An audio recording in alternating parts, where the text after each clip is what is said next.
noches. Qué maravilla volver a compartir con todos ustedes este espacio reflexivo y pedagógico. Tengo para decirles que me encanta poder estar con ustedes en este preciso momento. Vamos a dar una pequeña espera mientras las personas empiecen a unirse a este maravilloso encuentro. David, muy buenas noches, bienvenido. ¿Desde dónde te conectas?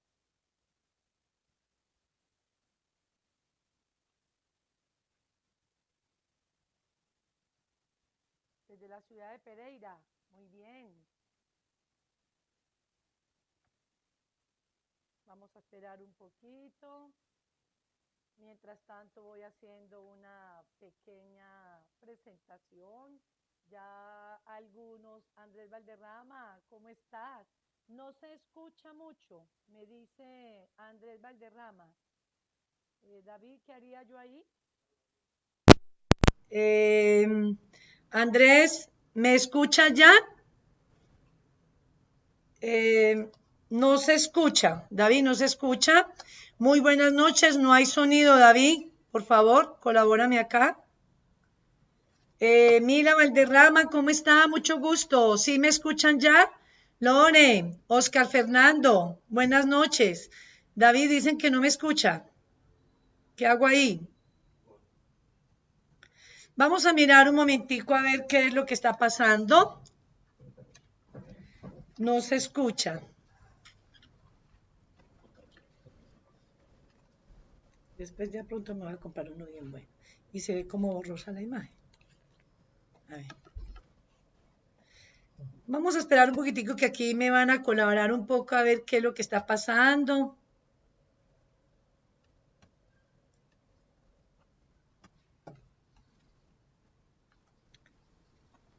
¿Ahora sí me escuchan? ¿Me comentan por favor si me escuchan? Voy a intentar con otros audífonos a ver si de pronto me escuchan. Buenas noches, ¿ahora sí me escuchan? Oscar Fernando, ¿me escuchas? No hay sonido. Tan raro. Ahora sí. Parece que sí. Solución de problemas. Probar el micrófono. Tan raro. Nunca nos había pasado esto.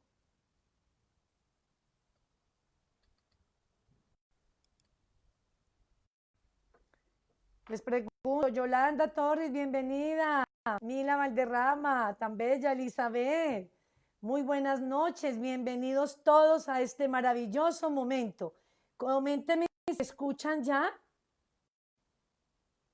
Claro, buenas noches. Si me están escuchando ya, Yolima, bienvenida. Naisla, Luz Araceli, qué maravilla, desde Medellín. ¿Sí me están escuchando? Luz Araceli, ¿me escuchan?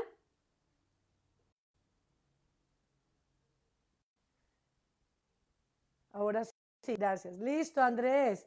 Agradeciéndote mucho, Diana, Rodrigo Londoño, Mila Valderrama, Oscar Fernando. Muy bien, gracias. Entonces ya podemos entonces estar aquí un buen rato ameno donde podemos compartir este momento de aprendizaje. Saben ustedes que me apasiona lo que hago, esto lo hago con mucho cariño, con mucho amor, especialmente para una gente tan linda como lo son todos ustedes. Magdalena Álvarez, bienvenida, Yazul y mi buena amiga y colega neurosóloga, Oscar Fernández, Gina Vanessa, Erika Sánchez, qué emoción tenerlos por aquí, Lina Paola. Cuéntenme de qué ciudades o de qué países se están comunicando para poder tener un poquitico, pues, como esa ubicación en espacio y en tiempo. Lina Paola Marín. Bueno, me alegro que ya me estén escuchando, ya estaba un poquitico preocupada. Bueno, ante todo, para todos ustedes, una muy buena noche. Espero que este rato que vamos a tener a nivel de reflexión sea de gran utilidad para que sigamos ampliando conocimientos en un tema que sin lugar a duda reviste gran importancia en muchos de nosotros. Recordemos que hemos venido dando unas masterclass en momentos anteriores, alusivo estrictamente a un tema que a mí me apasiona y del cual pues me considero experta porque me he dedicado fundamentalmente a mucho estudio.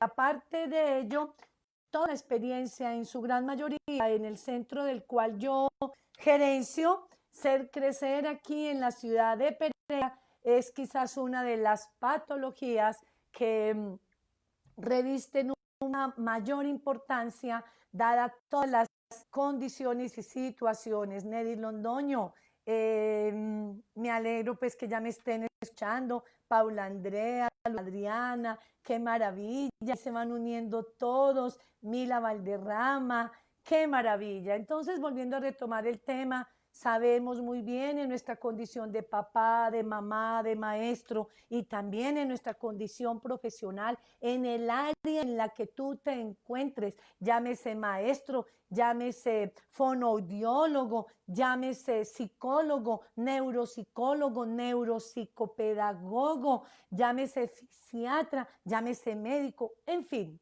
en el rol en que tú te desenvuelvas en el campo profesional. Esta temática no está vedada a la luz de ninguno de nosotros y reviste quizás más o menos aproximadamente de un 35 a un 50% de casos de TDAH, para los cuales muchos de ellos tienen una íntima relación con el impacto en el área del aprendizaje. El tema de hoy entonces va a ser orientado estrictamente al manejo de esta problemática. A ver, me les presento un poco. Mi nombre es Elianer Gómez. Para muchos de ustedes ya soy de alguna manera conocida. Por ahí veo nombres muy conocidos. Agradeciéndoles altamente su presencia, este momento en donde me emociona poder estar con ustedes en este contacto. Me llamo Elianer Gómez, soy magíster internacional en el área de la neuropsicología clínica, una de las áreas que más me apasiona, especialista en neuropsicopedagogía, especialista en pedagogía con énfasis en desarrollo humano, especialista en educación sexual con énfasis en sexología y por supuesto experta en el área del déficit de atención, además de otras tipologías de problemáticas que en nuestro centro Ser Crecer, del cual soy líder y fundadora, manejamos con toda nuestra eticidad. Bueno, vamos a entrar entonces ya en forma a analizar un poco frente a esta temática. En este orden de ideas, es entendible que los niños con un trastorno por déficit de atención frecuentemente presentan dificultades en el área del aprendizaje. Yo quiero esclarecerles muy bien que hay una gran diferenciación. Una cosa es hablar de los trastornos de aprendizaje, para lo cual este no es el tema que les voy a tratar en el día de hoy, pero es bueno que tengan claridad que un niño puede presentar trastorno de aprendizaje que tiene íntima relación con dificultades en su lenguaje escrito, en su lenguaje expresivo, y eso repercute sustancialmente en la parte de su lectura, su escritura, alteraciones en el área del cálculo matemático y demás, que por supuesto incide de manera muy significativa en el área académica. Pero el tema que quiero tratarles en el día de hoy está focalizado mucho más estrictamente en cómo un niño, cuando se identifica su trastorno por déficit de atención, de una u otra manera puede afectar o impactar su nivel académico o su componente en el área del aprendizaje. Y esto no quiere decir que cuando un paciente es diagnosticado a nivel de un trastorno por déficit de atención, necesariamente tenga que padecer un trastorno de aprendizaje. Eso sí quiero que les quede muy claro. Como un paciente que presente trastorno de aprendizaje no necesariamente tiene que presentar un trastorno por déficit de atención. Pero sí es cierto que el paciente que padece de un trastorno por déficit de atención, dadas las caracterizaciones particulares que en él se da, en términos de la dificultad en los niveles de atención, el componente situacional que presenta en términos de la poco control inhibitorio de su conducta, a lo que llamamos la impulsividad y la hiperactividad. Estos tres componentes, si no son manejados de una manera adecuada y oportuna, factiblemente puede impactar de manera sustancial el aprendizaje del niño y, por supuesto, impactar su desempeño académico. Entre el 35 y el 50% aproximadamente se ha identificado en estudios científicos que la mayoría de niños que padecen un trastorno por déficit de atención factiblemente también se puede ver afectados su componente de aprendizaje. Vuelvo a aclarar que no necesariamente tenga que presentar un trastorno de aprendizaje. En muchos casos que llegan a mi consultorio encontramos niños con extraordinarios niveles cognitivos o coeficientes intelectuales y con muy buenos procesos en las áreas neurocognitivas. Sin embargo, por ejemplo, una mamá me llega a consulta y me dice, doctora, todo el mundo me dice que mi hijo es supremamente inteligente. Es un as para las matemáticas, dibuja, pinta, toca piano extraordinariamente y es un gran deportista en el fútbol, por ejemplo. Pero me llamaron del colegio a informarme que no está rindiendo académicamente y la pregunta que me acecha es, ¿por qué si es tan inteligente? ¿Por qué él no es capaz de rendir de una manera apropiada cuando tiene las capacidades que le permitirían poder responder de una manera adecuada ante las exigencias académicas? No olvidemos que la sintomatología del déficit de atención pueden estar derivadas de alguna manera en algunos niños con dicho trastorno, frente al cual pueden experimentar a lo largo de la escolarización diferentes dificultades de tipo académico, lo cual puede generar en ellos unos posibles retrasos muy de índole significativo que en su aprendizaje, aunque su capacidad y nivel de inteligencia sean completamente normales, se puedan ver abocados a presentar este tipo de dificultades. En este sentido, es muy importante que tanto los maestros como los padres de familia, o en su defecto también profesionales en el área de la salud, presten la debida atención para poder abordar en el niño su problemática, buscando con ello mediar las dificultades que presenta, evitando con ello que lo que en algún momento es una dificultad académica asociado por las tres características que son prototípicas en el déficit de atención, vuelvo y reitero, como es la inatención, la impulsividad y la hiperactividad, al no ser atendido de una manera oportuna y efectiva, factiblemente puede llegar a correr un riesgo sustancial en términos de desencadenar a futuro un trastorno de aprendizaje. Y eso es lo que nosotros como adultos debemos de alguna manera buscar para mediar y evitar que eso le acontezca a la persona quien lo padezca.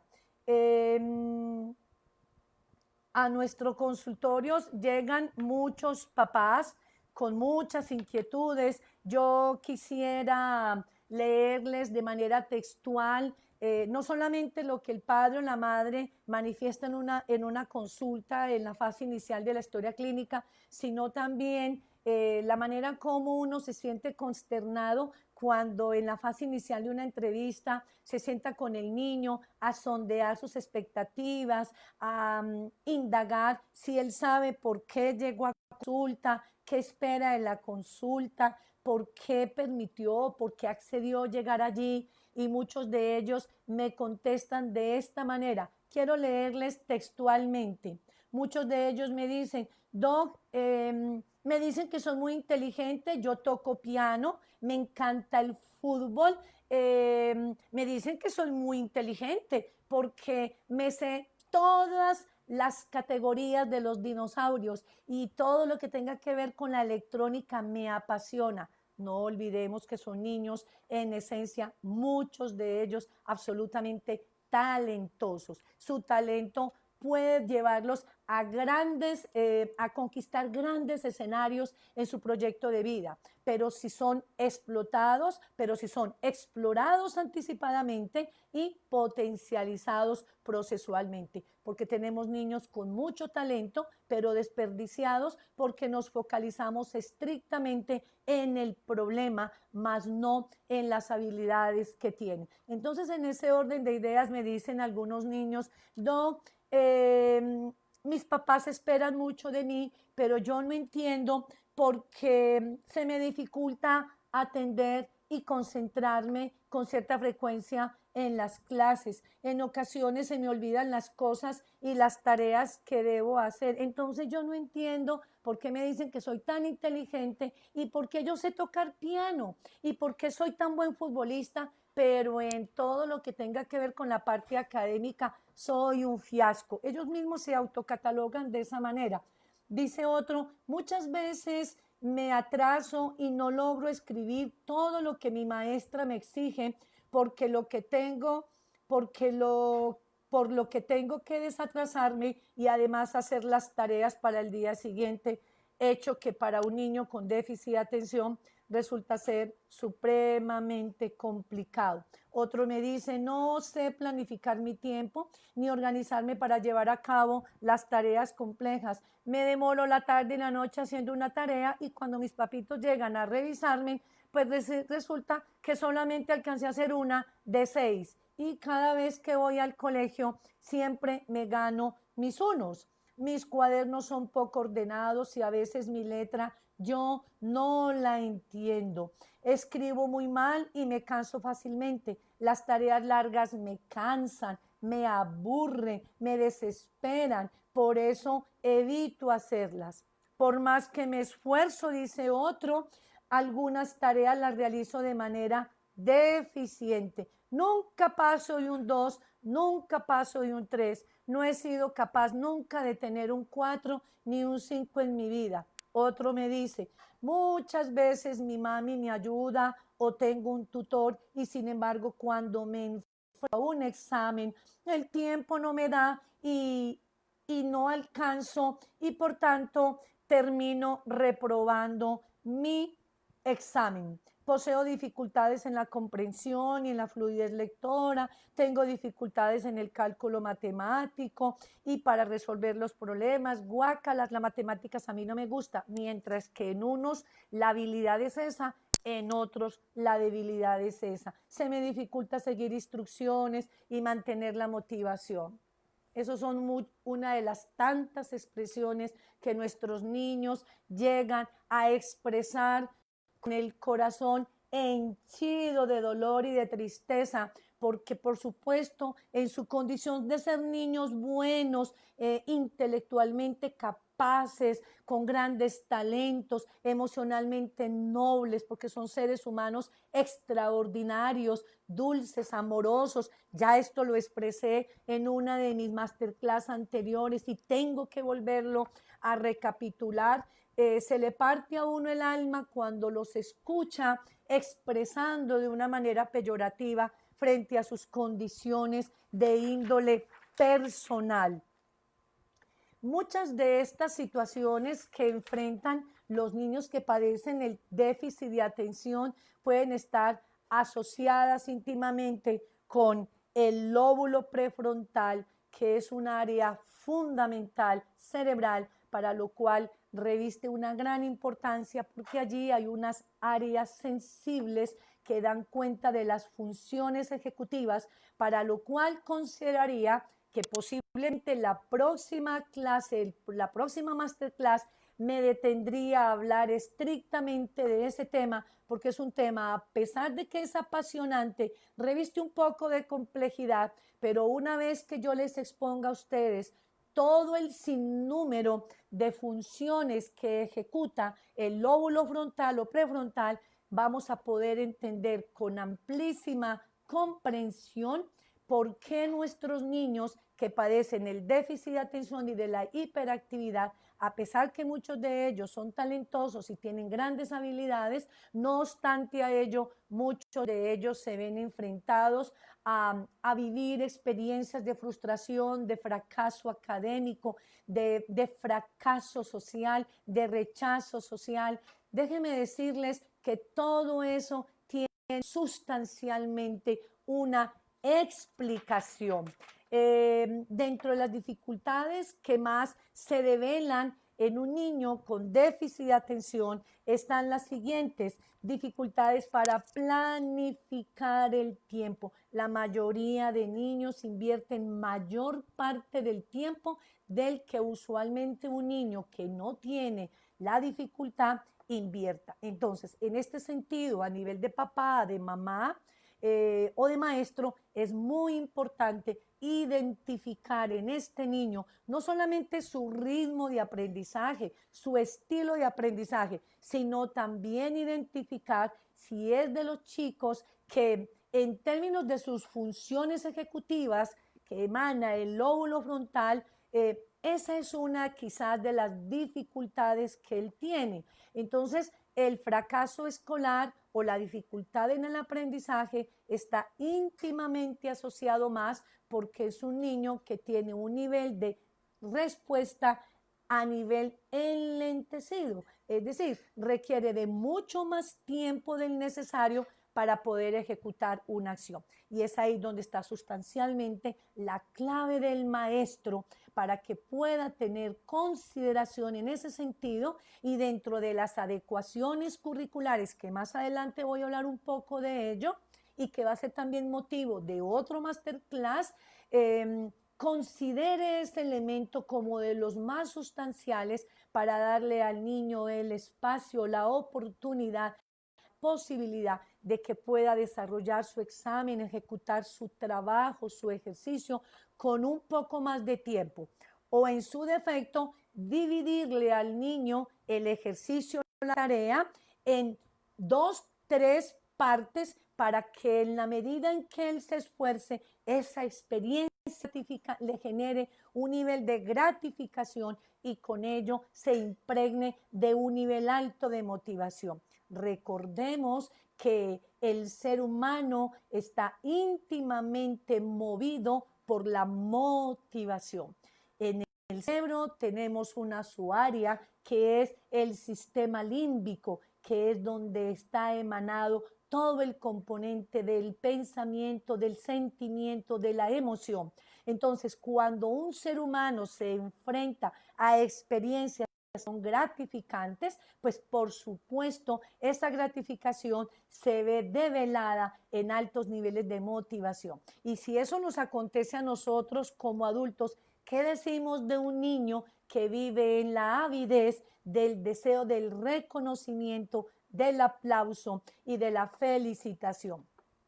Otra característica muy importante son las dificultades que tienen ellos para organizar el material, las tareas, el trabajo. Entonces es el prototipo niño de cuya mamá dice en la consulta: doctora, es un desorden. El cuarto es un desorden. Los cuadernos no hay de qué hacer un caldo con ellos. Los ejercicios y las tareas que hace en los cuadernos es un desastre. Pero si tu mamá, en medio de la dificultad, que no es que él invente y que no es que él no quiera, sino que su dificultad obedece a una alteración de su lóbulo prefrontal, si no tenemos las suficientes consideraciones. Aquí no estoy enfatizando que lleguemos a un nivel de sobreprotección. Aquí la idea es asumir una conducta objetiva,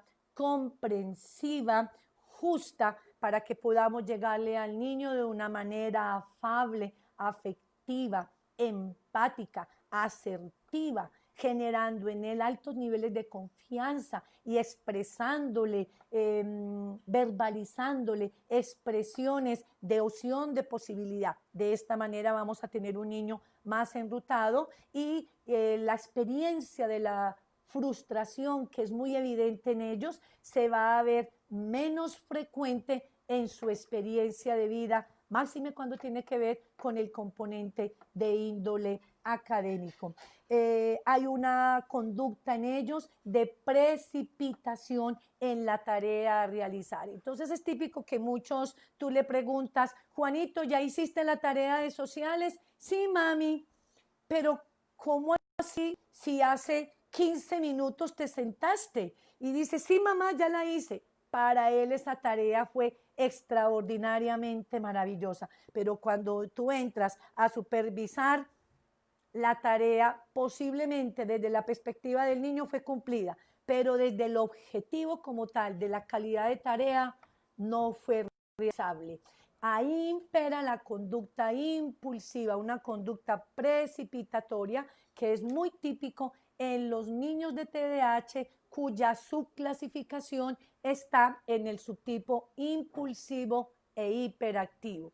Esta conducta se ve menos evidente en el TDAH, en el niño de trastorno de aprendizaje, trastorno por déficit de atención e hiperactividad, subtipo inatento, se hace menos evidente. Pero en un niño que tiene la clasificación impulsivo hiperactivo, que ya lo hablamos en unos masterclass atrás, es más prototípico en ellos esa conducta de tipo impulsiva, donde la calidad del trabajo no es la más efectiva. Tu conducta como maestro, tu conducta como papá o mamá es de entender. Páusate tú, respira profundo y trata de llamarlo con afectividad, utilizando un lenguaje pluralista donde le digas, hijo, ven, revisemos juntos el ejercicio que para ti simbolizó esfuerzo. Es muy importante, queridos amigos y amigas, no censurar, no señalar, no comparar al niño y mucho menos enojarse con él. De esa conducta de enojo no queda sino en él el incremento de la frustración que terminará derivándose en un comportamiento impulsivo, agresivo y muy probablemente en conducta desafiante, para lo cual no es característico en tu hijo.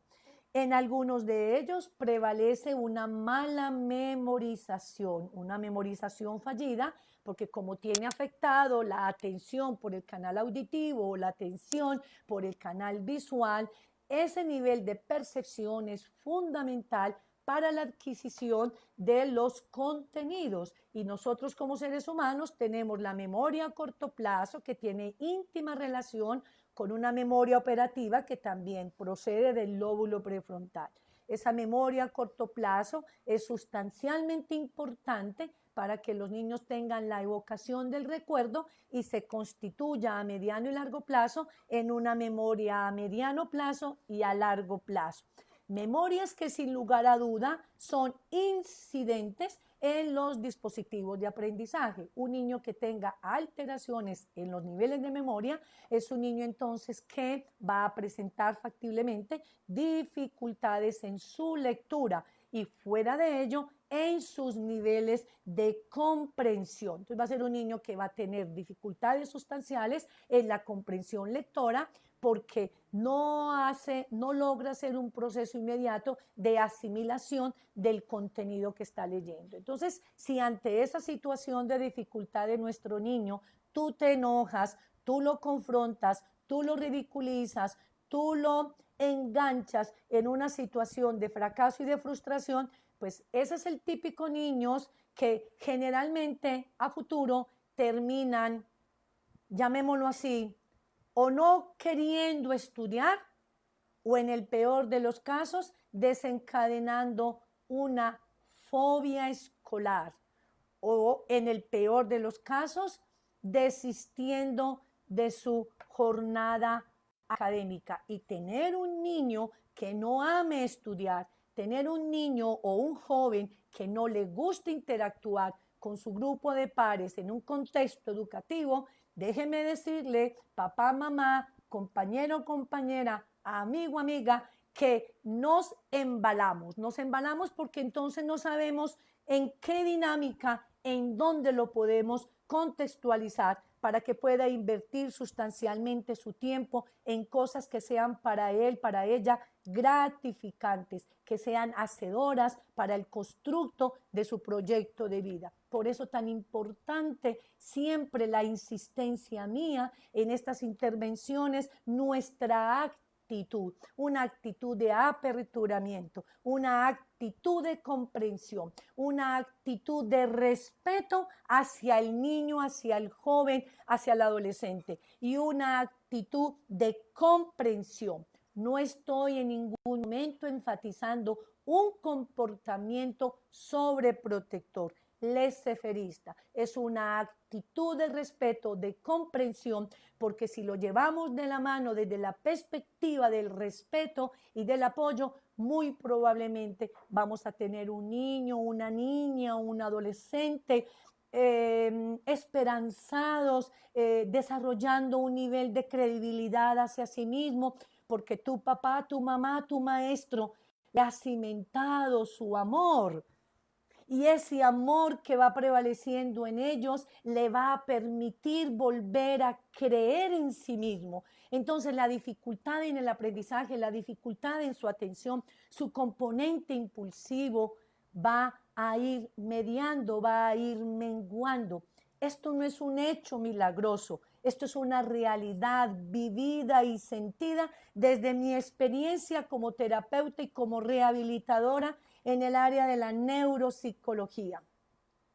Hay dificultades, por supuesto, para seguir instrucciones del profesor. Entonces es típicamente el comentario del maestro: doctora, el niño no sigue instrucciones, no hay poder humano que obedezca. Igualmente dice la mamá: estoy completamente de acuerdo con la profesora Natalia. No hay poder humano, doctora, que Felipe Andrés me obedezca. Hace caso omiso, pareciera que no escuchara. Y es verdad, a veces ellos se ponen un escudo protector porque cada vez que escuchan a alguien, específicamente adulto, a exigir una serie de normativas y de acciones para lo cual él no se siente preparado y tiene claridad que no es capaz, entonces por supuesto utiliza mecanismos de defensa y uno de ellos es bloquear, no escuchar, no hacer caso.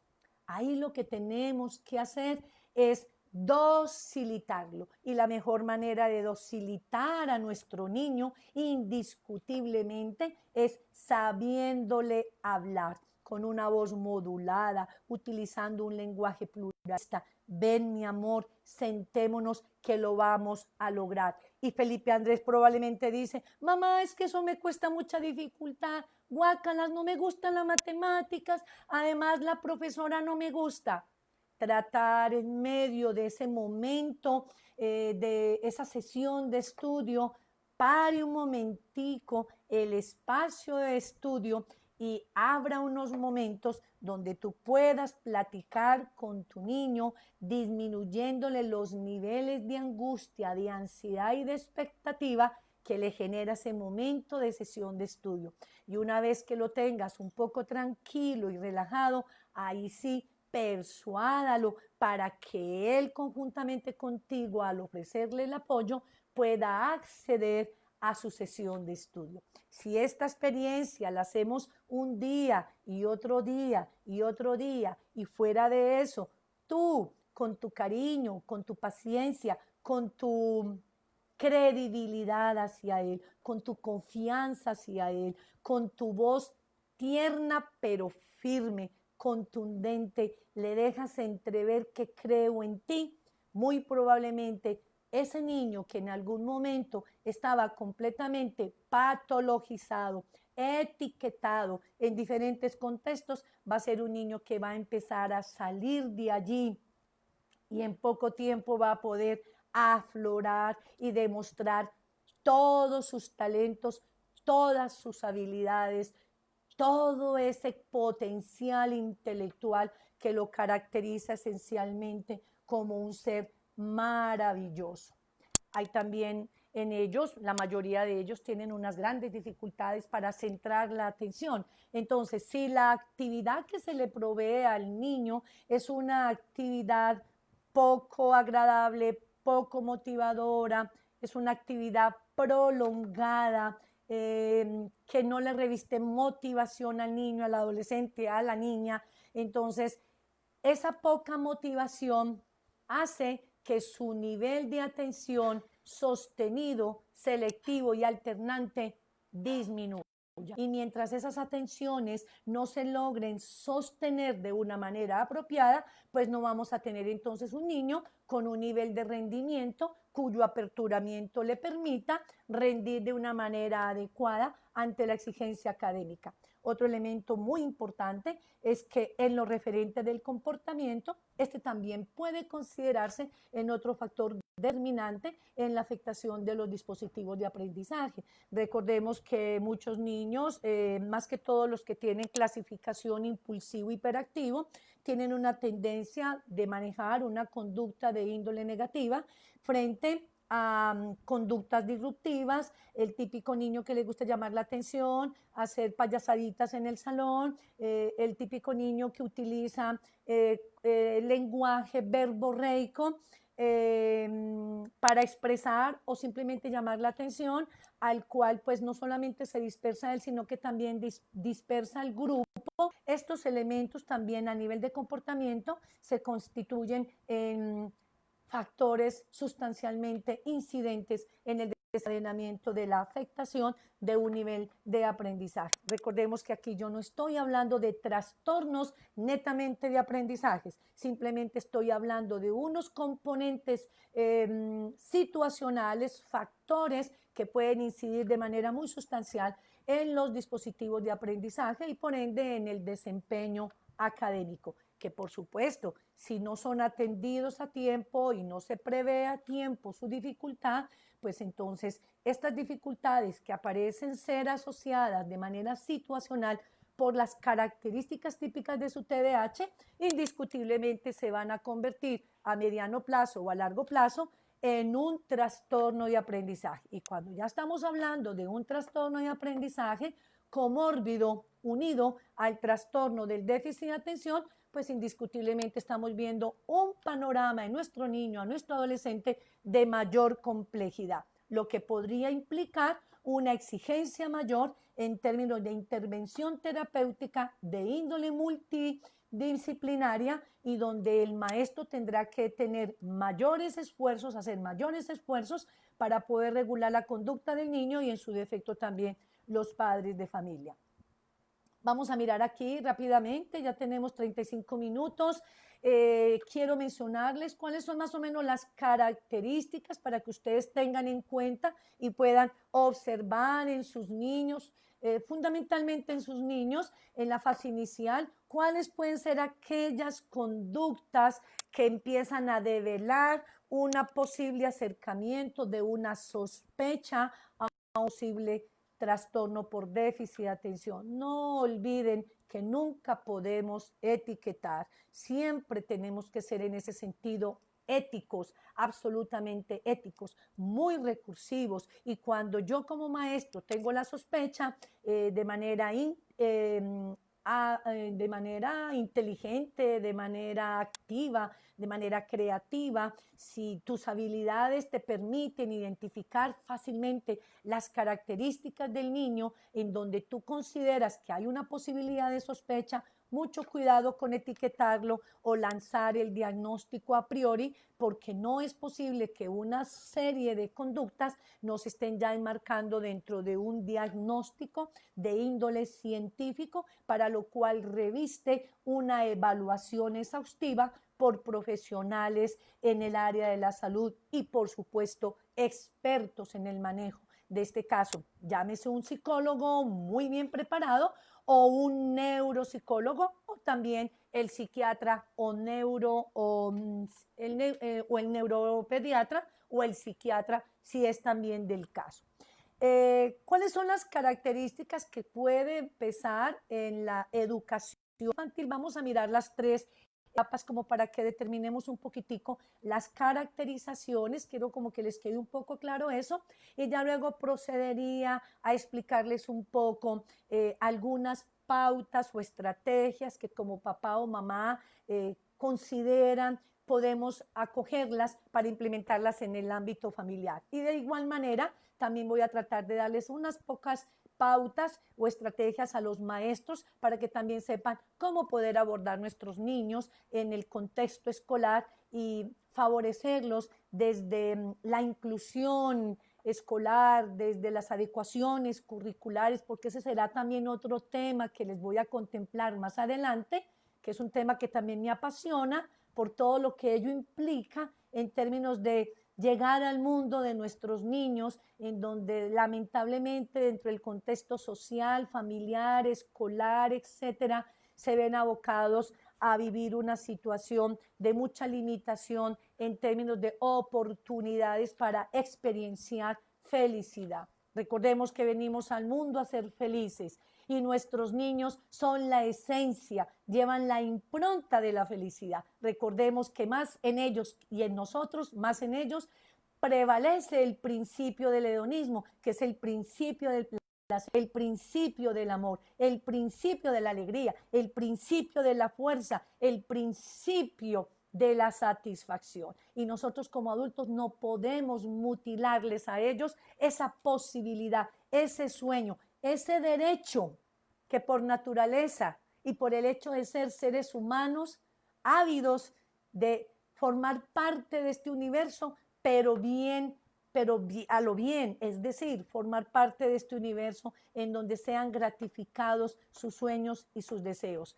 En últimas, es indiscutible reconocer que como adultos nos engrandecemos, nos sentimos completamente emocionados cuando las cosas nos resultan bien, cuando después de un esfuerzo vemos los resultados tan positivos. Entonces, ¿qué decimos en nuestros niños? Retomemos entonces qué características puedes tú ir identificando en un niño donde hay una posibilidad de aproximación, en donde haya una posible sospecha del TDAH, donde a futuro se podrá corroborar con una buena evaluación. Vuelvo a ser muy enfática frente a esto.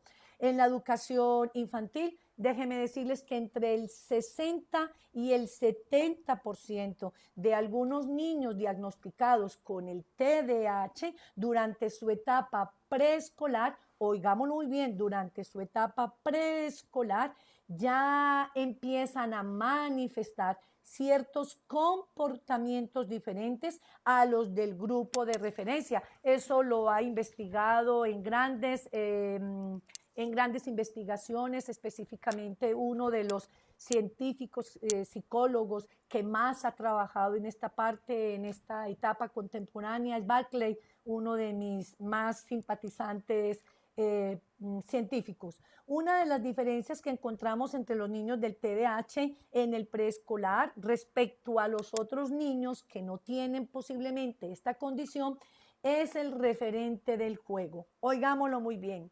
Observar al niño en un contexto social lúdico, vamos a observar cuál es la dinámica de su juego. Los niños que presentan un TDAH, generalmente el juego de ellos es un poco más inmaduro, es menos social y constructivo. Es un niño que suele utilizar, tiene un uso más monótono de los materiales, no suele cooperar mucho con los compañeritos en los juegos de grupo y suele comunicarse con ellos de una manera mucho más pobre, o en su defecto en los juegos revela una gran conducta impulsiva en donde dice es que el niño es muy brusco, pero puede ser que lo cataloguen agresivo, pero no es una conducta del niño agresiva, sino que por la falta del control inhibitorio, recuerden lo que les expliqué hace un rato, esa falta del control inhibitorio que es proveniente del lóbulo prefrontal Como el niño no la tiene regulada, esto hace que cuando asuma acciones de tipo motora en la dinámica de la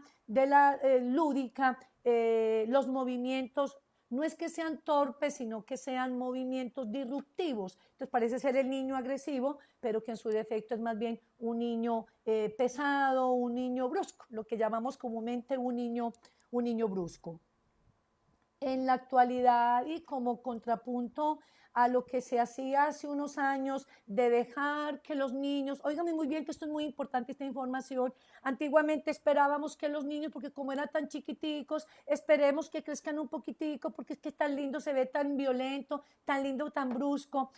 Antiguamente dejábamos pasar los años más sustanciales para incidir en la vida de ellos y buscar los correctivos pertinentes y solo esperábamos que cumplieran 7, 8, 9 años para poderle dar la alternativa de solución. No, en nuestra década, en este momento, en el pleno siglo en el que vivimos, mientras a más temprana edad le identifiquemos a los niños estas características tan prototípicas, más rápidamente podemos hacer una intervención. Recordemos que el cerebro es una esponjita y gracias a la plasticidad cerebral, mientras más oportunamente le estimulemos a los niños todas esas conexiones neurológicas a través del deporte, a través de la terapia, a través del buen trato, a través de la inteligencia emocional, del respeto, del lenguaje asertivo, a través de la manera como tú lo abrazas, cómo lo acaricias, cómo lo reconoces, en fin, innumerables variables que se constituyen para el niño en hacedores estimulantes para poder generar nuevas reconexiones, nuevas creaciones de grupos sinápticos a nivel cerebral, el cual redundará en el mejoramiento de nuestros niños. Entonces, mientras a más temprana edad identifiquemos sus dificultades, más favorecido se va a ver el niño, la niña, aún el adolescente, de evitar a futuro situaciones mayormente comprometedoras que en su defecto le generen un detrimento en su autoestima y termine en condiciones peyorativas como es una ansiedad, una depresión, que de estos temas ya he hablado en mis masterclass anteriores. Miremos la minoría de familias de los niños que tienen TDAH de 2, 3 añitos, 4 añitos, en esa fase de preescolar donde empezamos a evidenciar ese tipo de conductas, revisten una gran importancia de recibir una psicoeducación. Es una etapa fundamental. Los papás generalmente a esas etapas son personas muy jóvenes, no tienen por qué sabérselas todas, pero tampoco es la justificación para argumentar que como soy joven y yo no nací aprendido y no fui educado porque mi mamá me educó de X o Y manera, no tengo yo la habilidad, la estrategia, la creatividad para buscar el recurso del talento humano, de la persona experta, para que me instruya, me oriente, me enrute frente a esta situación que como papá o como mamá me está generando grandes incertidumbres y grandes preocupaciones. La idea no es quedarte en la preocupación, querido papá y mamá y maestro. La idea es buscar alternativas de solución. Y una de ellas es buscar profesionales en el área de la salud que tengan experiencia en el manejo de este tipo de niños. La psicoeducación entonces se constituye en un elemento muy importante, no solamente para el papá, la mamá, del niño de quien padece el TDAH, sino también, por supuesto, del maestro que tiene a su cargo esa gran, pero gran responsabilidad.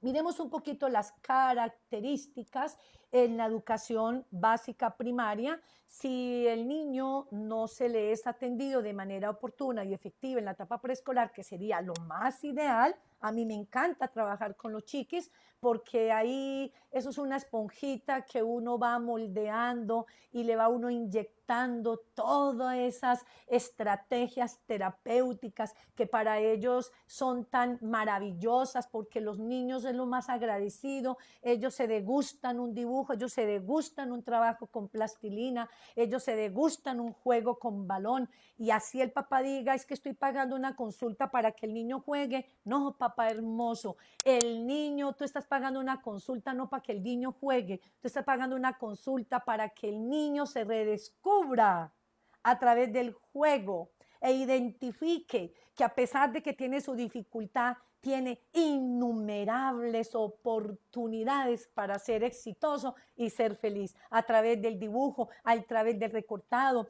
a través de la danza, a través del role playing, que es juego de roles, a través del juego del parqués, a través de innumerables estrategias terapéuticas. Lo importante es ofrecerle al niño, a la niña, aún al adolescente, espacios donde ellos mismos se redescubran y logren identificar que no todo lo de él o lo de ella es fallido, es perdido, es un caos, es inútil o es un fracasado. Este es un enfoque muy de tipo humanista, papá, mamá, muy de tipo ecléctico, donde nos invita a abrir nuestros corazones y ofrecerle a nuestros niños, aparte del tiempo, la esencia de lo que tú eres como ser humano en la condición en que tú te encuentres. En la educación primaria, ¿qué características podemos encontrar? Una de ellas, más que todos los niños que tienen un componente impulsivo hiperactivo, recordemos que hay 3 clasificaciones, les vuelvo a recordar para de pronto quienes no han estado en algún momento con la consulta, con las clases, subtipo inatento, subtipo impulsivo hiperactivo y el subtipo combinado. En este caso, cuando el niño tiene el subtipo impulsivo, hiperactivo, se caracterizan porque son niños que manejan un acelere, a todas horas están apresurados, se mueven como moviditos por un motor, generalmente finalizan las tareas a millón. Y tú le preguntas, ¿terminaste? Sí.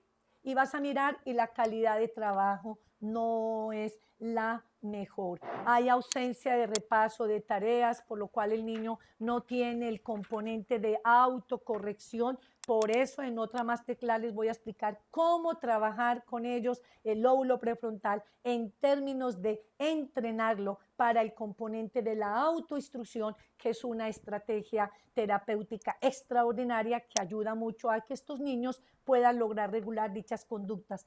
Otra conducta es que son verborreicos, suelen utilizar un tono de voz supremamente alto y eso genera pues incomodidad en el grupo de pares e indisciplina dentro del aula de clase. El déficit de atención, cuando el niño tiene una subclasificación del déficit de atención, fundamentalmente se ve mucho más afectado aspectos en él como la incapacidad para organizarse, no solamente su conducta, sino también para organizar el material o la sesión de estudio. Esto se ve más evidente en los niños que tienen clasificación de tipo inatento. El nivel de concentración es sustancialmente baja, más que todo para realizar una tarea. Tiende a suspender fácilmente el trabajo. Es el típico niño de cuyo maestro papá me dice, doctora, nunca termina un trabajo o nunca copia o siempre llega atrasado o los cuadernos siempre están vacíos. Es prototípico del niño que tiene un subtipo de tipo inatento. Suelen distraerse con gran facilidad y acostumbran interrumpir el ritmo normal de clase. Ejercen un gran esfuerzo por cumplir con las tareas, pero generalmente terminan dándose en cuenta, me doy por vencido porque esto a mí me quedó grande. En este sentido me parece muy importante la actitud del maestro, del padre de familia, la madre de familia, porque ahí les tocaría asumir un papel de coterapeutas. Y coterapeutas es todo lo que he venido expresando a lo largo de mi intervención. Ahora, ahí los niños generalmente son desorganizados, mantienen con la mediacita, comidita en el zapato, el delantal mal puesto, el morral desordenado con todos los útiles, nunca encuentran absolutamente nada. Entonces, no olvidemos que no son niños desordenados, no los podemos determinar como niños desordenados, sino más bien niños con una dificultad sustancial en el área del lóbulo prefrontal. Ellos acostumbran a estar siempre encima del pupitre con una actitud de desmotivación, somnolientos, y lo que menos les interesa es prestar atención, escribir y responder ante las actividades. Le cuesta muchísimo ordenarse en el tiempo, manejar el tiempo y demás. Ya a nivel de la educación secundaria, durante la etapa preescolar, si en esa etapa no se le media las dificultades al niño y demás, entonces son chicos que se vuelven muy fluctuantes en la ejecución de tareas. Entonces, el prototípico joven evasivo, procrastinador, que le encanta llegar al aula de clase unos 5 minuticos para mirar cómo copiarle al amiguito o en su defecto, cómo falsear, porque durante toda su etapa preescolar y de primaria, pues no logró desarrollar las habilidades que él requirió para poder tener un nivel de funcionalidad en términos de programación, planeación, organización, ejecución de acciones que le permitan desde la conciencia controlar su conducta inhibitoria y programar las sesiones de estudio que le generen a él gratificación. Cuando esto acontece en el peor de los casos y no es manejado de la mejor manera, pues indiscutiblemente, ya les había hablado en otras masterclass, los desencadenamientos que puedan pasar. Y uno de ellos sustancialmente es el desencadenamiento de los niveles de ansiedad, de estrés, de depresión, y a futuro como adolescentes terminan lamentablemente buscando la sustancia positivas, la droga, empiezan con la marihuana como una opción estratégica para mediar todas aquellas situaciones de frustración que le genera grandes niveles de estrés y por ende de ansiedad. Quiero entonces, ya estoy como sobre el tiempo, estoy a 5 minuticos, ustedes me dicen si tienen un poquitico de paciencia.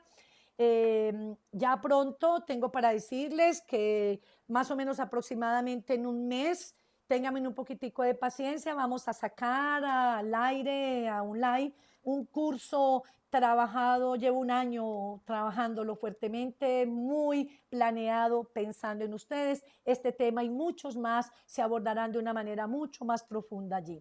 Y dentro de pronto, ahora más o menos creo que es el 7 de marzo, tengo preparado para todos ustedes los que están interesados en profundizar toda esta temática, un seminario online, más o menos de una durabilidad de 4, 5, 6 horas, teórica y práctica. Vamos a manejar ejercicios, les voy a explicar muchas estrategias neuropsicopedagógicas que le van a permitir un abordaje adecuado en tu hijo, en tu hija, en tu adolescente, en tu niño, en tu niña, estudiante. Bueno, antes de pasar a algunas pautas o propuestas, porque lo traté de hacer a lo largo de mi intervención, pues quisiese como escuchar algunas, leer algunas preguntas que tienen al respecto. Ya el tiempo se nos está agotando y pues está programado para 1 hora y estamos aproximadamente 5 minutos ya para culminar mi intervención. Entonces quiero leer algunas preguntas, si quieren hacerlas, que gustosamente las haré. Dice mi hija, tampoco copia, se queda atrasada. Casi todos los días y tenemos muchos inconvenientes para desatrasarla. ¿Qué hago? Dice Luzaida García. Muchos saludos, Luzaida. A ver, ahí tendríamos pues que mirar, mamá hermosa, si la niña tiene dificultades en la destreza motriz, si hay implicaciones en sus grafías, si hay dificultades en su lateralidad, en su direccionalidad. Primero que todo hay que descartarle pues si tiene un déficit de atención. Recordemos que no todos los niños que tienen el tipo de dificultad en la escritura tienen un TDAH, eso tiene que quedar supremamente claro. Yo que te recomiendo, Luzaida, yo te recomendaría busca una fonoaudióloga inicialmente para que le haga una valoración a nivel de los dispositivos de aprendizaje y le explore muy bien esa parte del componente lectoescritor, a ver si es por ahí la situación de la niña, porque tú me haces puntualmente la pregunta que la niña no le gusta copiar y se queda atrasada. Eso tiene esa variable. O la otra es si a esto se le adiciona dificultades sustanciales en la atención, es decir, la niña no copia, no porque tenga problemas en la motricidad fina, sino porque se distrae, pues indiscutiblemente ya habría ahí entonces que buscar un profesional experto y en ese caso sería una valoración por neuropsicología para que le indague todas las áreas neurocognitivas a través de pruebas neuropsicológicas. A ver, otra preguntita por aquí. No se les olvide que estamos a servirles. Ser Crecer es un centro neuropsicológico integral. Allá atendemos toda tipología de pacientes en el área de la psicología, la neuropsicología, la fonoaudiología, terapia ocupacional y ya tenemos un nuevo servicio extraordinario, innovador, como es la neurotecnología, entre ellos neurofeedback. Esto es lo último que hemos traído para todos ustedes, cosa que si no quieres el tratamiento a nivel de fonoaudiología, etcétera, pues podemos entonces también probar con un mapeo cerebral para mirar cómo están las redes neuronales de nuestros niños y jóvenes y también para ustedes y determinar de acuerdo cómo están las frecuencias cerebrales, identificar cómo podemos cómo podemos proceder a intervenir en las sesiones de neurofeedback, una estrategia terapéutica extraordinaria que también la tenemos para todos ustedes. No sé si por aquí hay más preguntas, hay como muchas más. Aquí dice, doctora, la última preguntita porque respeto el tiempo de ustedes. Doctora, yo llevo años con mi hijo en este proceso, pero la situación es difícil en el colegio. No todos los docentes entienden lo que le pasa a mi hijo. Primero me exigieron un diagnóstico médico y ahora que lo tiene, las cosas siguen igual. Para ellos mi hijo es un niño inquieto que no que sus compañeros tengan una clase tranquila y amena. Ellos lo señalan y lo comparan constantemente con los demás niños. Realmente, pues, no sé qué hacer y pone una carita triste. Yo también soy mamá y sé lo que implica cuidar y criar un hijo. Y soy terapeuta y sé lo que implica vivir diariamente, día a día, hora a hora, minuto a minuto, la angustia de nuestros niños, niñas y adolescentes. En primera medida, papá hermoso, ¿qué te recomiendo? Más que la valoración médica, con todo el respeto que no tengo nada que ver en contra de la medicación, en caso que sea requisitivo hacerlo, primero que todo yo te recomiendo, papá, tenga una clara identificación del diagnóstico de tu niño. Te recomiendo, haz un poco de esfuerzo, busca un buen profesional en el área de la neuropsicología y pide una muy buena valoración. Ojalá le indaguen el coeficiente intelectual para mirar su área cognitiva. Generalmente estos niños son supremamente inteligentes, hábiles, supremamente talentosos. Lo que tenemos es que identificar cuáles son las áreas que están afectadas y muy posiblemente identificar lo que le está pasando al niño tiene que ver íntimamente con el lóbulo prefrontal. Entonces, una vez que tú tengas un diagnóstico claramente identificado, ya el profesional determinará el plan de intervención. Segunda recomendación, solicite al profesional que evaluó el niño, haga una visita al colegio con ustedes para que lleve el informe y haga una excelente socialización de los resultados, con miras a que el maestro esté identificando y tenga amplio conocimiento de la condición de tu hijo. Y más etiquetarlo y censurarlo, más bien ser copartícipe, coterapeuta del proceso que tu niño necesita.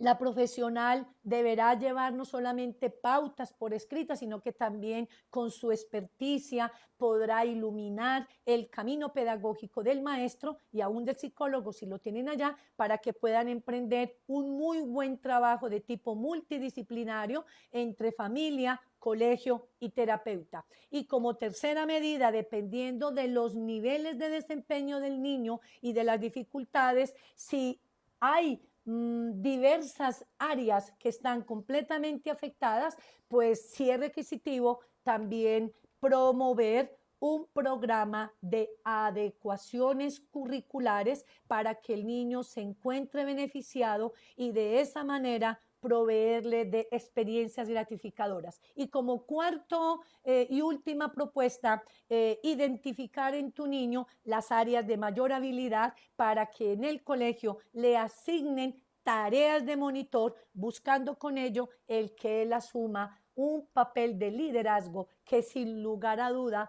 aumentará los niveles de autoestima y detrás de ello él podrá ir mediando procesualmente sus dificultades. Y como quinto lugar, pues obviamente el proceso de intervención en rehabilitación en caso que lo amerite. Bueno, queridos amigos y amigas, muy complacida de haber estado con todos ustedes.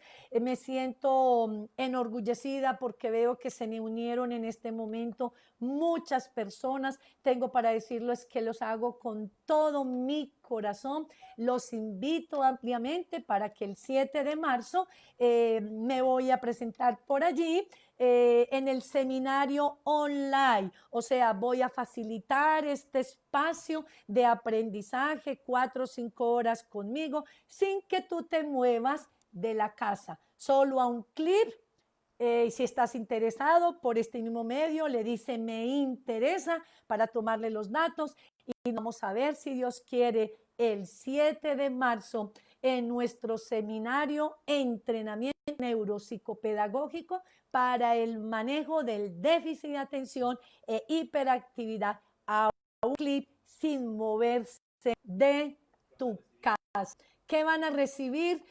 Algunos videos, materiales de apoyo, ejercicios de entrenamiento, la ampliación en el marco teórico para que ampliemos un poquitico más los conocimientos y por supuesto toda la asesoría que ustedes consideren en qué momento la requieren de esta fiel servidora. Se despide con todo el corazón, deseándoles una bendecida noche y que el Todopoderoso los siga acompañando e iluminando en todos los proyectos que ustedes decidan seguir alcanzando. Un abrazo para todos ustedes.